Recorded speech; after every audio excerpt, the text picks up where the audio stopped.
आप देख रहे हैं देश लाइव, देश की आवाज। आदाब, नमस्कार, सत श्री अकाल। देश लाइव में आपका स्वागत है। मैं हूं सहल कुरैशी। इस वक्त की सबसे बड़ी खबर जो गोदी मीडिया की हेडलाइंस चल रही है कि कांग्रेस पार्टी को बड़ा नुकसान हुआ है। ए के एंटनी के बेटे ने बीजेपी ज्वाइन कर ली है, कांग्रेस का दामन छोड़कर। अब इन गोदी मीडिया वालों से पूछा जाना चाहिए कि ए के एंटनी का बेटा अनिल एंटनी कौन था, क्या राजनीति में उसका क्या योगदान रहा है, कांग्रेस पार्टी में क्या उसका योगदान था। कई सवाल उठ रहे हैं। इस खबर पर हम बात करेंगे। ए के एंटनी कौन है? 2014 के चुनाव को हारने के बाद उन्होंने मुसलमानों को लेकर कांग्रेस को क्या मशवरा दिया था, वो भी हम आपको आगे बताएंगे। लेकिन उससे पहले अगर आपने हमारा चैनल सब्सक्राइब न किया हो तो हमारे चैनल को जरूर सब्सक्राइब कर लीजिए। सोशल मीडिया के तमाम प्लेटफॉर्म्स पर, फेसबुक पर, ट्विटर पर, इंस्टाग्राम पर, इन तमाम प्लेटफॉर्म्स पर आप देश लाइव को जरूर फॉलो करें। सहल कुरैशी और सहल कुरैशी ऑफिशियल को भी आप जरूर फॉलो कीजिए। तो खबर है कि केरल के बड़े नेता रहे हैं ए के एंटनी, रक्षा मंत्री भी रहे हैं यूपीए की सरकार में, और उनके बेटे हैं अनिल एंटनी, आईटी के मास्टर बताए जाते हैं।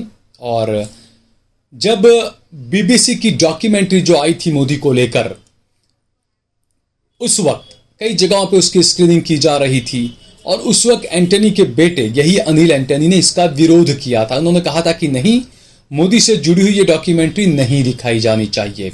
और उसके बाद उनका विरोध शुरू हुआ। उन्होंने पार्टी के सभी पदों पर से इस्तीफा दे दिया और आज खबर आई कि उन्होंने, अनिल एंटनी ने बीजेपी ज्वाइन कर ली है। और बीजेपी के बड़े नेता और जो केंद्र मंत्री हैं पीयूष गोयल, उन्होंने अनिल एंटनी को बीजेपी में शामिल करवाया। अब कई चीजें आपको बताते हैं विस्तार से कि ए के एंटनी के जो बेटे हैं अनिल एंटनी, वो कौन है, वो क्या है, क्या कुछ रहा है उनका, ये सारी चीजें हम आपको बताते हैं। अनिल एंटनी कांग्रेस के दिग्गज नेता, मैंने जैसा बताया कि ए के एंटनी के बेटे हैं।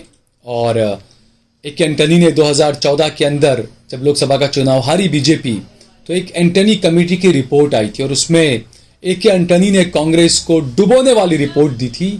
उन्होंने कहा था कि कांग्रेस पार्टी को मुसलमानों से दूरी बनानी चाहिए। और उसके बाद 2019 के चुनाव के बाद भी उन्होंने कहा कि सिर्फ मुसलमानों के वोटों से कांग्रेस नहीं जीत सकती है। और उसके बाद हमने देखा लगातार कांग्रेस मुसलमानों से और ज्यादा दूरी बनाती चली जा रही है और कांग्रेस की कब्र खुदती जा रही है। भले ही नरेंद्र मोदी ये कहें कि मेरी कब्र खोदना चाह रहे हैं कांग्रेसी, लेकिन हकीकत तो यह है कि मुसलमानों से दूरी बनाने के बाद कांग्रेस की खुद की कब्र खुद रही है, ये नजर आ रहा है। और जो मोदी का जो हार्डकोर हिंदुत्व है वो फिलहाल सब पर भारी पड़ रहा है। हालांकि ये अच्छी बात है कि राहुल गांधी को मैं एक अच्छा नेता मानता हूं। मैं बार बार ये बात कहता हूं कि राहुल गांधी को जो लोग कहते हैं कि पप्पू है और तमाम चीजें, ये सही नहीं है। और उसके साथ ही मैं ये भी कहता हूं कि असदुद्दीन ओवैसी को बीजेपी का एजेंट कहा जाना भी गलत है, क्योंकि एजेंट कौन है? जो लोग 2002 के दंगे के बाद भी नरेंद्र मोदी के साथ, बीजेपी के साथ रहे, नीतीश कुमार, क्या वो एजेंट हैं? जो रामविलास पासवान 2002 के दंगों के बाद भी बीजेपी के साथ रहे, क्या वो एजेंट हैं? या जो ए के एंटनी के बेटे अब जो बीजेपी के अंदर चले गए, क्या वो एजेंट हैं? तो ये जो तमाम चीजें हैं कि आप किसी को एजेंट कैसे कह दे सकते हैं? आप बीजेपी के साथ में रहे, आप केंद्र में मंत्री बीजेपी के उसमें रहे, साथ में समर्थन में आप बीजेपी के समर्थन से मुख्यमंत्री बने, ये तमाम चीजें मैं बता रहा हूं जो नीतीश कुमार के बारे में, रामविलास पासवान जो मंत्री रहे उनके बारे में। लेकिन आरोप लगाते हैं कि असदुद्दीन ओवैसी बी टीम है, तो ये मैं सही नहीं मानता। बहरहाल राहुल गांधी अच्छे नेता हैं और एक वक्त वो भी आएगा कि राहुल और ओवैसी को साथ बैठना पड़ेगा, वो वक्त भी जरूर आएगा। और जो लोग अंदर अंदर लड़ रहे हैं, अंदर अंदर जो एक दूसरे पर जो छींटाकशी कर रहे हैं, वो लोग उस वक्त क्या करेंगे?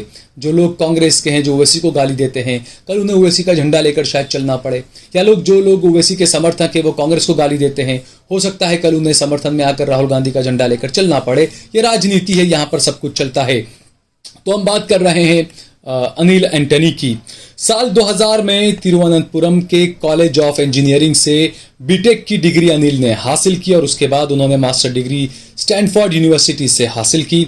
साल 2017 में गुजरात विधानसभा चुनाव के दौरान उनकी राजनीति में एंट्री हुई।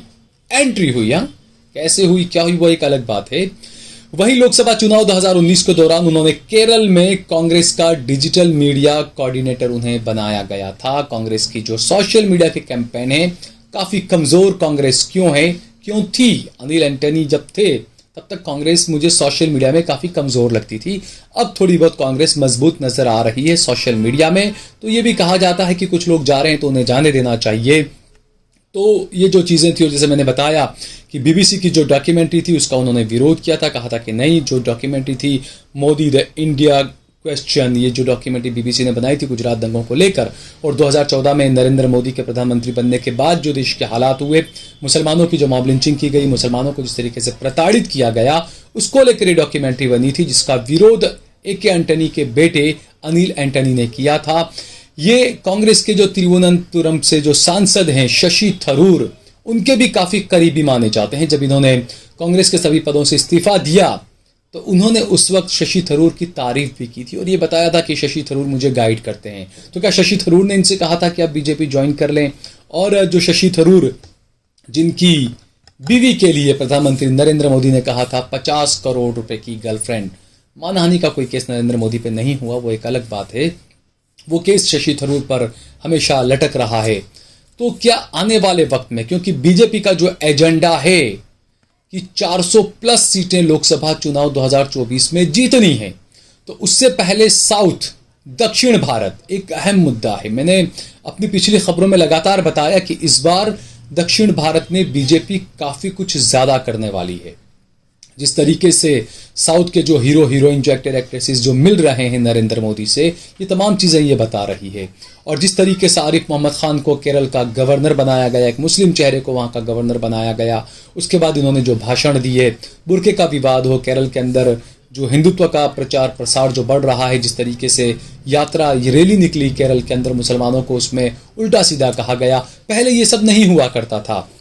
साउथ के केरल के एक बड़े बिजनेसमैन लुलू ग्रुप के जो हैं, उनका नरेंद्र मोदी से और योगी आदित्यनाथ से जो करीबी, ये तमाम वो चीज़ें हैं जो ये दिखाती है कि आने वाले लोकसभा चुनाव के अंदर साउथ के अंदर जहां पर जो कुछ थोड़ी बहुत भी सीटें कांग्रेस पार्टी की इज्जत बचा लेती है, वहां पर अब सेंधमारी करने की कोशिश की जाएगी। वो सेंधमारी किस में होगी? क्या वो सेंधमारी कांग्रेस के वोटों में होगी, या वो सेंधमारी वहाँ की जो इलाकाई पार्टियां हैं क्या उनके अंदर होगी, लेफ्ट पार्टियां और दूसरी जो पार्टियां क्या उनके अंदर होगी? ये एक सवाल है। लेकिन फिलहाल ये है कि ए.के. एंटनी के बेटे अनिल एंटनी ने बीजेपी ज्वाइन कर ली है, बीजेपी में वो शामिल हो चुके हैं। वहाँ पर उन्हें क्या जिम्मेदारी दी जाएगी, क्या लोकसभा का चुनाव वो लड़ेंगे, ये कई सवाल। और उसके बाद ए.के. एंटनी का अगला रुख क्या होगा, ए.के. एंटनी क्या करना चाहेंगे? क्योंकि ये नई बात नहीं है। हमने देखा कि सोनिया गांधी है कांग्रेस पार्टी में, राहुल गांधी है कांग्रेस पार्टी में, लेकिन वहीं पर आप देखिए उनके चचा के जो बेटे हैं वरुण गांधी, उनकी जो चाची हैं, वो बीजेपी में है। ऐसा ही हमने देखा वसुंधरा राजे सिंधिया, ज्योतिरादित्य सिंधिया, ये हमने देखा, यशोधरा राजे सिंधिया, क्योंकि वसुंधरा राजे सिंधिया बीजेपी में थी, बीजेपी में हैं और वो राजस्थान की मुख्यमंत्री रही बीजेपी से।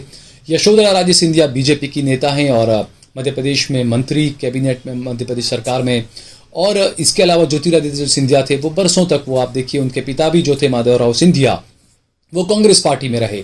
तो बाप कांग्रेस में, बेटा बीजेपी में, माँ कांग्रेस में, बेटा बीजेपी में, चाचा कांग्रेस में, भतीजा बीजेपी में, ये तमाम चीज़ें राजनीति में चलती रहती है, चली आ रही है। लेकिन मैं ये मानूंगा कि अनिल एंटनी, माफ़ कीजिएगा, इतना बड़ा कोई चेहरा नहीं है कि जिससे कांग्रेस को बहुत ज़्यादा नुकसान हो। लेकिन बीजेपी को फ़ायदा ज़रूर होगा, क्योंकि दिखाने की कोशिश होती है ना, वो कहते हैं ना कि ये दुनिया दिखावे की दुनिया है। जो मोदी जी जैसे कभी अटल ब्रिज पर खड़े हो जाते हैं, कभी ट्रेन पर खड़े हो जाते हैं, हवा में ऊंचे ऊपर से हाथ लहराते हैं, ये दिखावे की दुनिया है। जो दिखता है वो बिकता है। तो ये दिखाने की कोशिश की जा रही है कि देखो भाई, एक कांग्रेस के बड़े नेता का बेटा, कांग्रेस के वो बड़े नेता का बेटा जो पिछले कई सालों से निष्क्रिय हो चुका है, वो नेता, उसका बेटा जो है वह बीजेपी में आ रहा है। बीजेपी की बड़ी कामयाबी से बताया जा रहा है। लेकिन मैं ये बार बार कहूँगा कि भले ये बड़ा नेता नहीं है, बड़े को चेहरे नहीं थे, लेकिन बीजेपी आने वाले इलेक्शन के अंदर दक्षिण में कांग्रेस पार्टी की परेशानी यकीनन बढ़ाने वाली है। इस खबर को ज़्यादा से ज़्यादा शेयर करिएगा। अगर आपको ये वीडियो पसंद आया तो इस पर कमेंट करिए, इसे लाइक करिए। अगर आपने हमारा चैनल देश लाइव सब्सक्राइब न किया हो तो हमारे चैनल को ज़रूर सब्सक्राइब करिए।